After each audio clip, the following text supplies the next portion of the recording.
Welcome back. This one follows on this week from last week's topic, which was all about how to begin getting your work into galleries and exhibiting your work.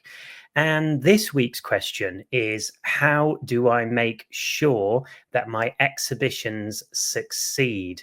This is all about looking at, not having a one hit wonder one night, and then it's forgotten. How to make the most of your show and to see it have longevity, and what we can be doing before a show, during and after, to make it the best that it can be.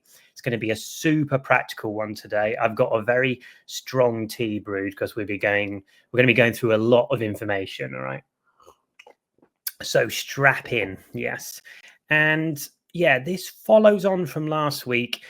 If you missed last week's episode, that is going to be up on YouTube very soon and on the Healthy Artist channel. And it was all about, getting into gallery spaces, making that connection. How do you start, exhibiting your work, but also looking at, why you want to exhibit your work and what's important for you, and not just trying to get into shows or show art in a certain gallery or in White Cube galleries because you think that's just what you're supposed to do. That's what artists are supposed to do for some reason.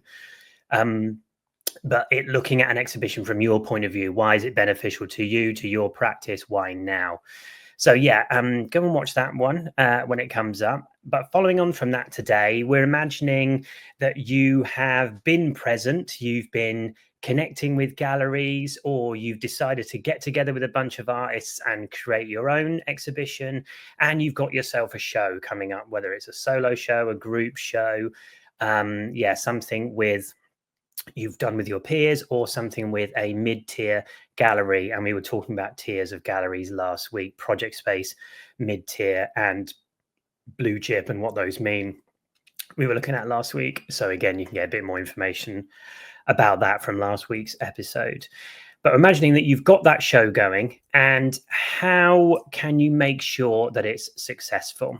So what I want to do is take you through these three sections, right? So first is going to be before the show. That's going to be the longest part of what I'm going to say today, because there's so much we can focus on, and there's so much that you can do before a show to make sure that it just goes off and that you get lots of people coming, and it leads to something more. Then shorter will be during and after, but equally as important. So let's dive into it. Before I start on the before section, I guess it's important up front just to think about this again in terms of the psychological framework of where you're going with your practice and where you're going with exhibiting.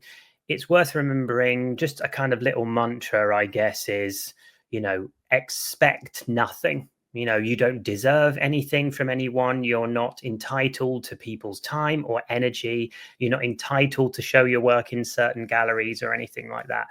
Nothing is going to come to you, if you don't put yourself out there, and you're not necessarily going to be picked up out of the ether, for some reason.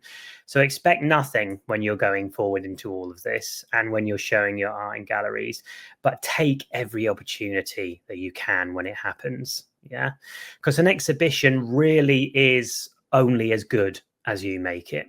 No one is going to champion your work more than you. Yeah. So no matter how big or how influential or how, on it the gallery space is, it really is you putting yourself into it.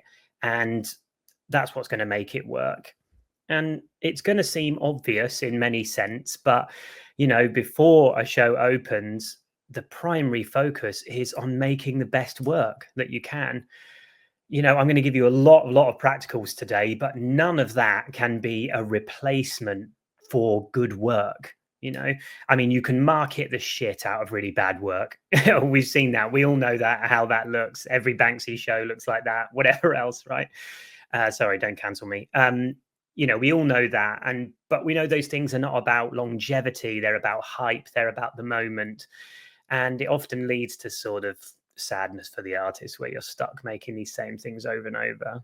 But so you can market the shit out of bad work, but I want you to be making sure that you're making the most quality work that you can, that you're showing up for yourself, that you're, making sure that you've got room for play, for experimentation, to develop your ideas, that you're willing to take risks in the studio, wherever you work, and that you're making sure your work is up to scratch before it goes out. Yeah, that's the best you can be. Not so that you feel like this is the best work of all time that's ever been made, because or that you necessarily even feel confident in what you're doing. A lot of artists don't necessarily feel like that a lot of the time. We can be our own worst enemies in that sense, our own worst critics. But I think it's better to be kind of lacking a bit of confidence, but knowing you put quality into it and focused on the work, rather than you put something out and then, in time you look back and you were like, I can't really stand behind what I was doing. I did it for a compromise or for a cash hit or a marketing goal or something like that. Something that you'll be proud to look back on, that you've exhibited. So let's look at these 3 things. How to make sure an exhibition succeeds before, during, and after. Before, absolute top of the list here, and this, I'm really drilling this home for artists, is to be organized. Simply have all the dates in your diary as soon as possible. Once a show is confirmed, get the show date in the diary, the private view times, when's it going to be. If there's any other events, make sure you've marked them out in your calendar as well. If the gallery is delivering the work for you, when is the delivery date? What is the deadline? What is the time for that? What day is the install? When are you being asked to bring the work? What day is the de-install? When are you being asked to pick up the work? Or when is it going to be delivered back to you? And when do you need to be there to pick it up? When's the first promotion going out, etc., etc. Knowing what needs to be there for your work to be ready. Yeah. And I mean, you'll be surprised, again, from my time running small gallery spaces and working for bigger ones, how the basic levels of organization and professionalism for some artists, for many artists, is just not there at all. Things like the work is delivered and the fixings are not in the box, so it can't be hung. Things are not ordered ahead of time at the right moment. And having this all ahead of time and just simply getting organized in whatever way is best for you means that you can focus on the work being the best it can be and enjoying the show when it's up, and being the most present for it. And if, like myself, you're neurodiverse and you need extra visual markers and support, there's so much good stuff out there to help that to work with the way that your brain works, and to keep you engaged and on time with what you're trying to do, whether that's looking at even just YouTube stuff on autism or ADHD or OCD and how you can balance things against mental health and stuff like that, working with a therapist, supportive friends. If you're working with other artists, make sure you're backing with each other, because you deserve it. You deserve to be organized, and you deserve to have your work seen in the best light, and your work deserves it. So be professional and be organized when it comes to dates and times. You will be surprised how many artists double book on their own shows or don't turn up to things at the right time, even though they're in the show, right? So just at the very basic, have that all there and in your head and known, so that when people are asking you about it and when you're preparing for it, that you're ready. And then you've got enough lead up before the show that, okay, I've got this amount of time to finish and prep for the show, and I can give that time over to the work, and we're not rushing it at the end and unhappy with what we're showing. So that's sort of in the organization, absolute basics. I know it sounds so simple, but for many artists, even that bit is a big struggle. So, do that in the best you can, work out what's best for you. When it comes to the gallery space, say you are working with a mid-tier gallery, the big thing I want you to take away in the before the show happens is read your contracts. Okay. You are entering into a partnership with a gallery. You want it to be amicable, friendly, real good, solid relationship. Yeah. You're coming into this kind of marriage bond in the moment. Yeah. And you want to make sure you're reading what they're offering and what they're asking of you. Yeah. So, for example, Are they wanting to buy the work from you directly and then sell it on in the gallery? Or are they going to consign the work for the show? Consigning meaning for the duration of the show, it's going to be owned by them and marketed and sold by them. If so, what is the split on that sale between you and the gallery? Get that, number in your head, get to know. Is it 50-50? Brilliant. Is it 60-40? Brilliant. Is it 90-10? Don't do it. Is it 100-0? Don't do it, right? Make sure you're clear on all these things so you don't get shocked down the line later. Are they expecting that if they don't sell it at a certain time, which is what a lot of consigning contracts look like in a gallery space, that they'll be expecting you to come and pick it up and take it back? If they are consigning the work from you, what are they offering you for doing that? Is it just the gallery space, the show? Because that probably isn't enough. It's going to be their responsibility to market the piece as well, to display it well, to make sure they're, connecting with collectors and trying to make sales. Are they taking your work to an art fair? What does that going to look like? Make sure you're clear on all these things. Connected to that is production costs. A lot of galleries, if they're putting on shows at a mid-tier range, might be paying for production costs. So, for example, you need your work, you're an artist whose work needs to be framed. The gallery will often pay for that framing, or anything else that's associated with the production costs. But that's not usually just a gift from them. That's going to be coming out of your fee if the work is sold. So, again, make sure that you're clear on that. And if it doesn't sell, are you going to be expected to pay back the framing costs, and any other production costs?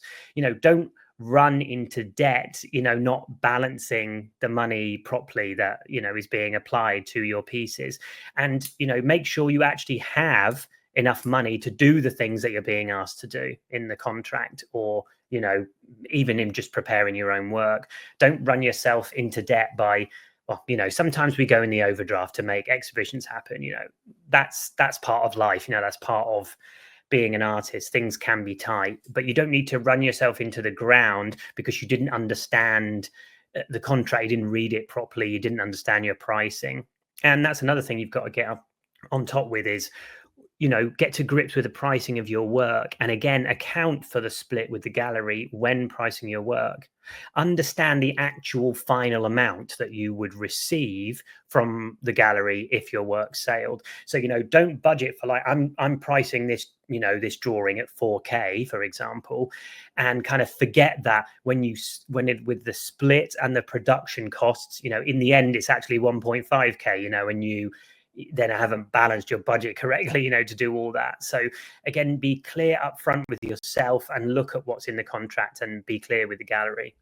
If you're not sure about pricing your work, and I will do another episode on pricing your work at some point, although, it often is intuitive and I can't say this cost this cost this is this size, and this is this much money. There are certain nuances to all these things. But if you're not sure what your work should be, ask the gallerists what other artists are selling their work for at the same level as you. Yeah, that's nothing to be ashamed about. That's a great way of connecting with the gallery, and they might actually, really appreciate that, you taking a chance to figure out, what's going to work for both of you, rather than overpricing or underpricing your work.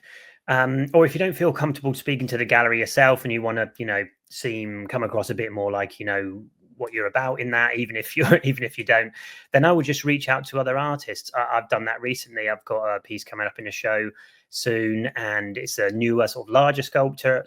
I haven't done something of this scale before, so I messaged another artist who's showing with the gallery and just said, what do you think? My age, my stage, my first time showing with the space. What do you think, to the pricing? And, use your community around you and those who are maybe a bit further on in the journey, to give you some wisdom. Yeah. Are they going to be paying in the contract for the delivery of your work? Yeah, that's really important. Don't be going to make massive bronze sculpture and then realizing that you can't get it there. Are they paying for a van? If so, What's the date? Get that really clear so this stuff is ready. Don't be, there pulling up with the van on the day and you haven't packaged the work, and you're doing it right there. Be ready, have stuff, if they want any printouts with it, make sure you've done that in advance, make sure it's all clear. If you've got to sign anything, make sure you're there or someone else is there to be able to do it. If, you're doing a group show in a project space, it's artist run, maybe you're doing it all together. Can you collab together for the cost of a van? Can one of you drive a van? Does one of you has a, one of those zip van hire things that, one of you can go out, and can you all do it on the same day? All be ready and pick stuff up to make it easier. Again, it's all these sorts of questions will be in a contract. And if they're not, ask yourself why they're not. And, don't expect everything from the gallery, like waltzing in and saying, what's my budget? I need the work picked up at this date, give me money for blah, blah, blah. But you can at least ask, yeah. That's not being rude. That's not being a dickhead. That's being, having clarity. And a gallery will appreciate that rather than it being a shock down the line that something wasn't organized. You can ask, is there, possible pickup and delivery? Is that something I'm going to have to organize? All these kind of questions. You've got to get clear on it before the show starts. Yeah. And before you sign anything. Okay. And then there'll be no jump scares later. Don't rely on handshake agreements, anything like that. I've suffered from this myself. Even this year, I made that mistake again, that, I started making work for a show that I was really excited about that was meant to be in February. And then the whole thing fell through. And I realized that the gallery was like completely unorganized and I hadn't signed anything. And I was going off the back of like excitement from the curator. And then, it didn't happen at all. And I put a lot of time into making these works before I'd really, I guess, figured out exactly what was going on, because I was excited about it. We've got to be careful, we don't get like starry eyed and think, I really want to work with this space. I'll just kind of do anything that they ask me, And I mean, that time for me wasn't wasted. It opened a lot of doors with the work, but it took a lot of mental energy as well. And, I'm thinking about it all the time, getting ready for it, telling people about it, and then it doesn't happen. So you've got to be careful and, again, do your research like we were talking about last week on the gallery and what it is they're really offering. On the positive side for you, when you're, I guess probably the best bit of advice alongside all these practical with contracts and everything like that is simply to make it easy for the gallery to work with you. Yeah. Do things when they ask you to do them. If they give you a deadline, do it then or earlier. Be on time, be professional, turn up to the things you've been asked to turn up for. If they're asking you to do a panel discussion about your work, prep for it and be there on time, And honestly, again, from my experience working and running galleries, you will not believe how even the basic level of professionalism puts you sometimes, leagues above the other artists that are maybe in a show or something like that. It's amazing. I think the best example is like, there's a book called Criminal by Tom Gash, who's a criminologist and a writer, and it's all about organized crime. And he interviews a guy who has managed to infiltrate the mafia, and get quite high up in the mafia. And he was like, wow, how did you do it? And he was saying, to be like considered a high ranking officer in the mafia is simply, I could get there simply by turning up to the place when I was asked to, at the time that I'd been asked to do, and quite quickly you're seen as trustworthy. It's very much the same with the art world in terms of like, working with galleries. If you are present and there and doing things in the right way and making it easy for the gallerist, then, that's going to set you in such good stead for not just this show, but for the future, and what that's going to build in terms of a relationship. And the word gets around about you, about what you're like and who you are. Not there's some like big cabal or, a mafia within, well, there probably is a mafia within the art world in many ways. But, when you're working with a mid-tier gallery, it's not like there's some big thing going on, but gallerists talk to each other, they connect. Oh god, this guy was a complete dickhead the whole time, was really hard to work with. That people will remember that kind of thing. He was such a diva, he wanted to do this, that and the other. I've worked with shows where people haven't turned up to their private view, or they have, and like hours before the opening, they're demanding that the work be moved to be put in a better light, and they weren't there for the rest of the setup. I've seen all that kind of thing, and it just never, it sticks in people's minds, to when you're like that. And, you've got to remember that gallerists are fucking tired out. We're all tired out. There's a genocide going on in Gaza at the moment. We've got fucking tariff bullshits. We've got dealing with Brexit here in the UK. The economy is in fucking tatters. Everything's a mess. Arts funding is being cut everywhere. And if within all of that, you can just be easy to work with, nice, normal, connected, that would be brilliant. And it will set you apart. So many of you messaged me after last week's one, where I went on a bit of a rant in the middle about just being a normal person when it comes to the art world. And, it's so easy to forget that, people, we're all people, and just being professional is what's going to make you stand above, so many others, and is what's going to keep you moving and motivated in this world.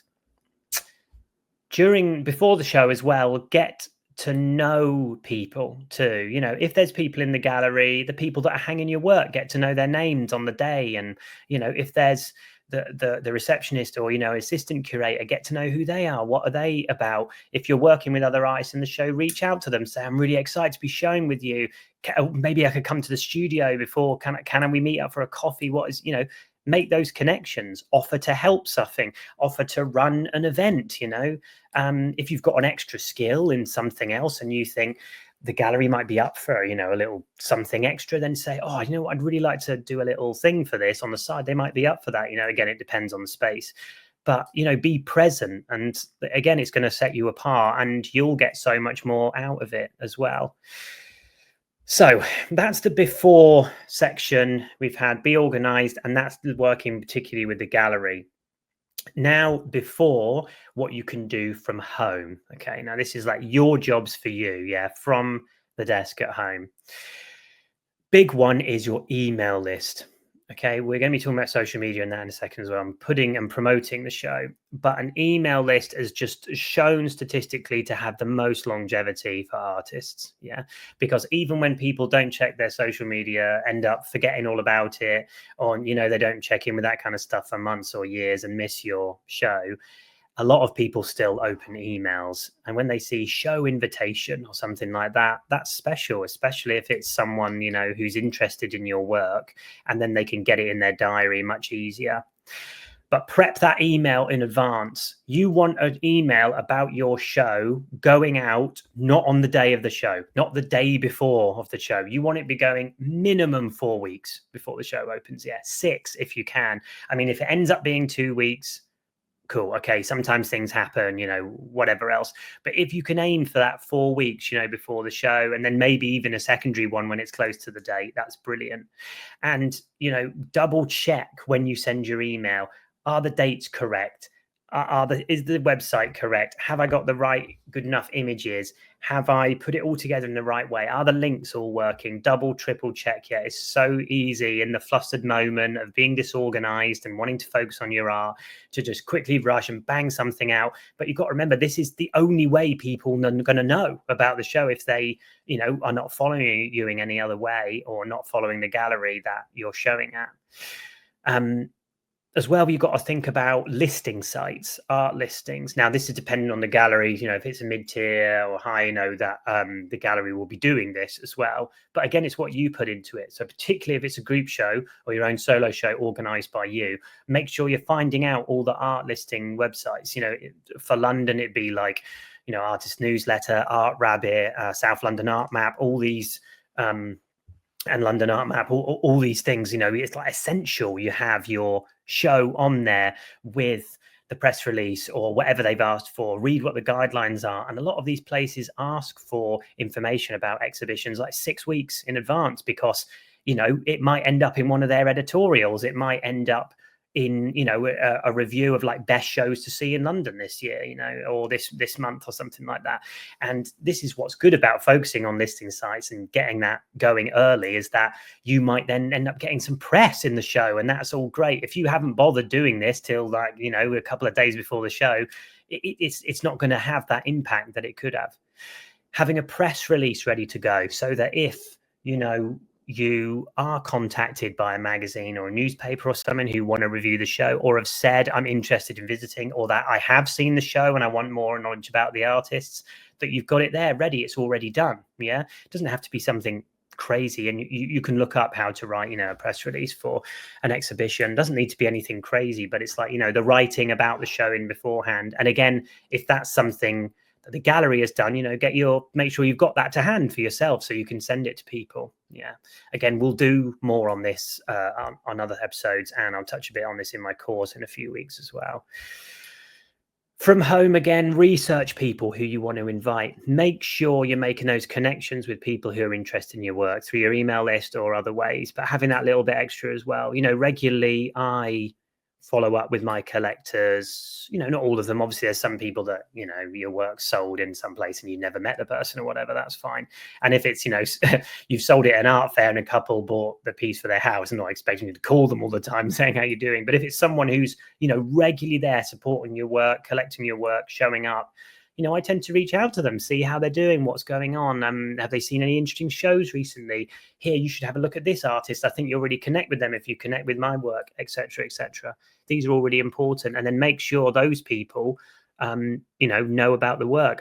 One of the best connections I made was that I work a lot with found materials in my sculpture, and I found this amazing piece of like old furniture outside this person's house. So I knocked on the door and I was like, oh mate, can I take this furniture? And he was like, yeah, sure. What's it for? And I said, oh, I'm an artist. I'm going to make something with it.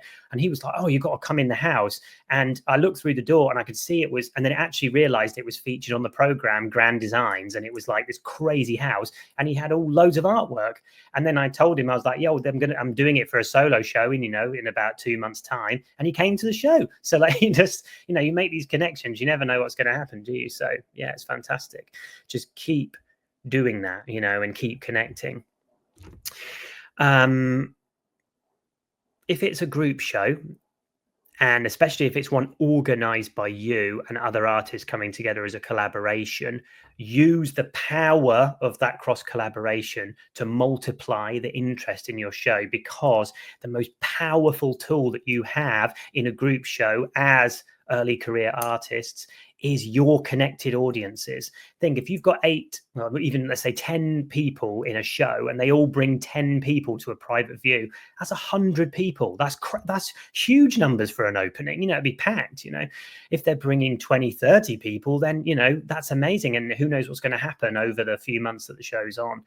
You know, cross connect with what you're doing. Make sure everyone's tweeting, sharing, emailing. Make sure you're, you know, sharing each other's work, getting all that energy connected to each other. Sharing your audience is 1 billion times better than any sort of random social media post going out into the ether that you don't necessarily control or have any idea even where it's going to go. Yeah. Last few bits of before the show. Told you it was a big one, didn't I? Poster and brand design. Get it done in advance. Again, that 4 weeks, if it can be longer, that's great. And if you can afford someone to hire to do this, then do that. Or if you know a designer and you've got a connection with, you know, a designer, see if you can work out an agreement between you. Maybe you give them a drawing and they do the poster for you. Do you know what I mean? Or maybe you've got some kind of skill swap you can do. Yeah. My main thing is to say, unless you really are a confident designer and you know what you're doing, don't just give it a crack, you know, and try it out for yourself. Yeah, because I've been in quite a few shows where someone's like, oh, I can do the graphic design, you know, I'm into graphic design, whatever, and then the poster is like embarrassing, you know, or the branding of the show, and you're just like, oh god, and then you're like, really, you don't want to share, you know, what people have done, and then it feels difficult. You don't feel confident in sharing the work that you know, that you've put so much into this show, and then you don't want to invite people to it. So if you can connect with someone else who's going to help you to do it, that'd be great. Of course, if you're working with a gallery, they'll usually have their own, design team and everything like that, or a designer within the office or a design agency that they work with. And make sure you get that poster, ahead of time, so you can add it to your email. Make sure you're getting all that in advance. Email the gallery, be proactive and say, hey, do you know when the poster's being done, the design's being done? I'd love to add that to my social media, to my email. And again, it will show that you are, oh, this guy's serious, he's prepared, he's interested, he's obviously behind it. And again, check, triple check, make sure all the dates are correct. Posters with wrong dates happen all the time, with wrong months, with wrong years, everything else, with artist names spelt wrong, etc., etc. Make sure it's all in order. Yeah. Now let's talk about social media a little bit. Use it well when it comes to this. Don't spend hours and hours putting stuff out into the ether for nothing. Make sure you're using it well intentionally, and you're putting your poster out for the exhibition and some imagery around the work in advance, making sure that your bio links are working, that people know exactly where to go to find the exhibition, the website, whatever else. And if there's any other events, make sure you've already posted about those. And talking about websites, that's the final bit here, is make sure that your website is up to date and looking fire. Yeah. And as soon as you get imagery around the show of other people's work, or the poster or photos of the exhibition, make sure you're getting them on the website straight away, so that people can easily come back to you whenever, before the show, but also during, which we'll talk about in a second. That's before. A lot of stuff there, friends. Rich says, sorry, Dan, you're already cancelled. I'm sorry. My thoughts about Banksy are explicitly, I shall not talk about Banksy anymore. Don't need to talk about coffee table activism anymore. Yes. The main thing, again, to remind you, is that focus on making the best work. All of this is important, but again, none of it can be a replacement for good work. You can market the shit out of bad work.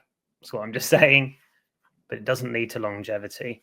And you want to be looking back on this as something you can be proud of, but you are the one who is going to champion your exhibition and your work the most.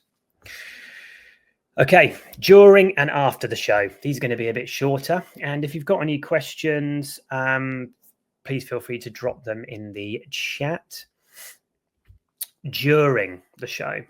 So we've opened, you've got all your people to the private view, you were there, you turned up, you had a shower before it, you made yourself presentable, all of that.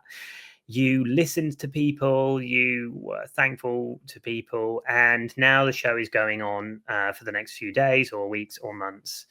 Take that chance to, don't just forget about the show and move on. Take that chance to invite more people. Lots of people won't make it to a private view for all sorts of reasons, like they're homebound, or they have kids and they can't come. They weren't there at the time, they were at another private view. There's all sorts of things, right? If you've got a chance to invite people who didn't make it and give them a more personalized experience, then do it. Say, and if they say I couldn't make it to the private view, say, well, I'm in the gallery Wednesday or Thursday, do you want to come down? I'll make myself available. Be around. And that as well, especially if you're working with a mid-tier gallery, it's going to show like, oh, they're back again and they've brought someone else to visit. That's great. Introduce them to the gallerist. They're going to be like, wow, this person really is like behind what they're doing and is promoting us and excited about what we're doing. And for a gallerist who is working in this crazy art world, who is absolutely tired and has got a million and one things to do, you being there and promoting the show in that extra way is brilliant. Again, be proactive. Like you could say, offer to do an event, do a talk, put it out in social media, on your newsletter, and say, I'm going to be here on Friday at this time and I'm going to do a walk around. Why not? Why not offer to do it if that's something you like to do, or at least do it one-to-one with those people you invite along. the most important thing I would say during, alongside having those visitors along, the most important thing is documentation, my friends. If this is a physical, show that does photograph well, if it's an online show, it's different. If it's a digital event, sometimes not so easy, that kind of thing. But if we're talking about, a straight up show where the work looks cool in the space, invest in photographing it. And by invest, I mean literally invest in it.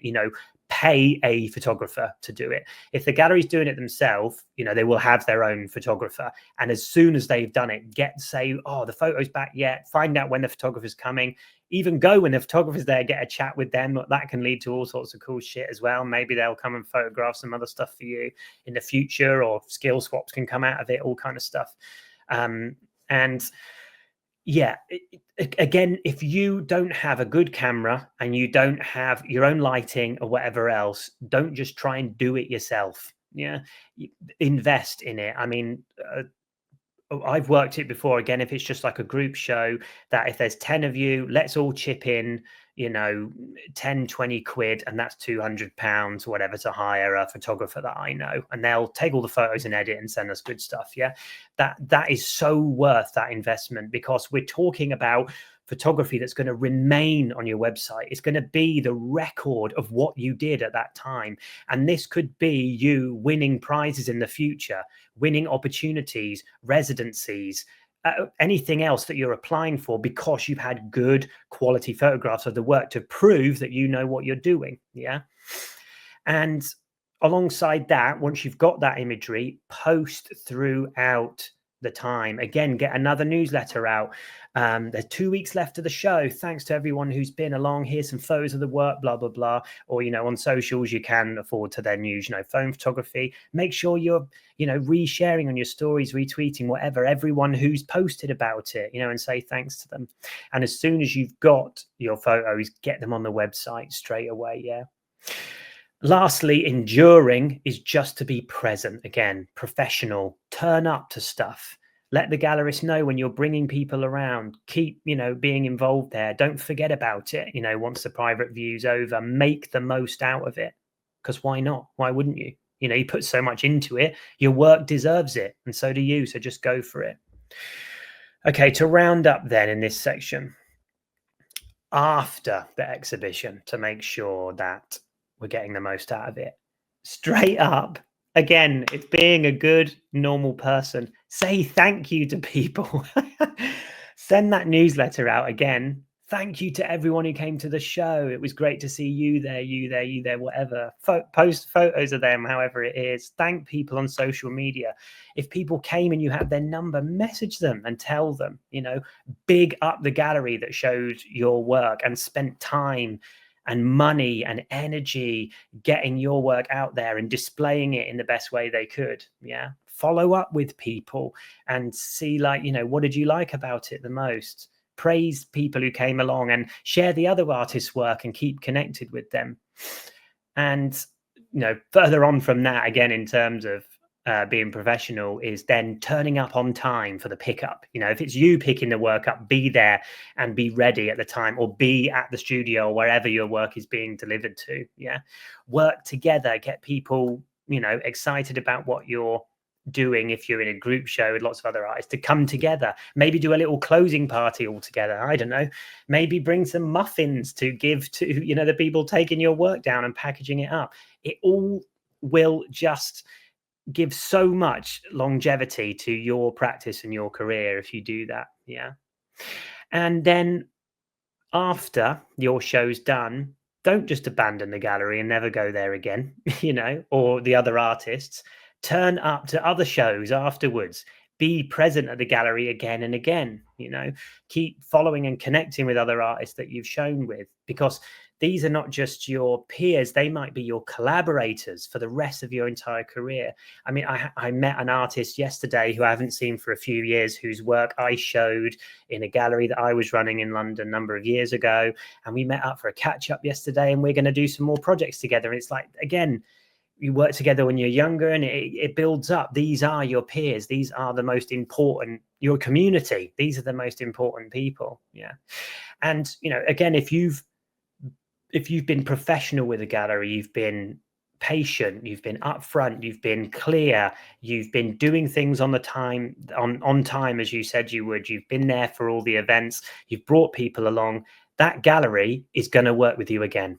It's as simple as that. Yeah. And they're going to say to other gallerists and other people, this person's worth watching out for. They're really interesting. The way they talk about the work, the way they were excited about what they were doing. Yeah. And, having a good understanding and knowledge of your work and making it clear speaks volumes. And then I guess for the roundup is that follow-up. Continue that follow-up. If someone did come and they were interested in purchasing something, maybe a couple of months later, follow up if it's not something the gallery's doing already. Keep connected with the gallery, ask what other ways you can be involved, what other things you can be doing. Yeah. And all of this, making the most out of an exhibition, as I'm saying, could be leading to so much more in the future. Why sort of squander a great opportunity? Yeah, however you've made it. To round up, some warnings. Spoke a little bit about this a few weeks ago, but I want to remind you of this again. Things to be aware of. Again, we come back to that before thing is contractual stuff is really, really important. Yeah. So focus on being clear and, don't leave contracts to the last minute. Be really clear what's being asked of you and what you're asking of the gallery. Watch out for kind of scam opportunities, right? That look exciting, but they haven't got contracts, or they're not clear, or when you read the contract through right at the end, it says you have to pay to be represented by us. You have to pay to exhibit with us. You should not be paying to exhibit with a gallery. Yeah. Unless it's some self-organized, very specific thing, or it's a prize where you enter, and you get a certain amount of entries with a cost or something like that. You should not be paying for representation from a gallery, because that is not a gallery. That's a scam business. Yeah. And it does happen, and it happens a lot to early career artists. And I used to get so many emails like that, inviting you to shows in Paris or Lyon or whatever. And it's all like, sounds so exciting. And then suddenly you realize that you're spending thousands of pounds that you don't have for essentially an exhibition at a hotel that no one comes to. Yeah, it happens all the time. So I really want you to be clear and careful with that kind of thing, mainly because we haven't got all this money to be spending. And also your work deserves the best opportunities that you can get. If the gallery is giving you that weirdness, that lack of communication, and I've learned this the hard way, that you have to back out of that. Yeah. So there we go. Those are my thoughts on how to make sure exhibitions succeed before, during, and after. Tons of stuff there to think about. And again, the overarching thing is professionalism and being a nice, solid, dependable person speaks volumes. It really does, because you will be surprised how rare that is in lots of spaces, but particularly in the art world.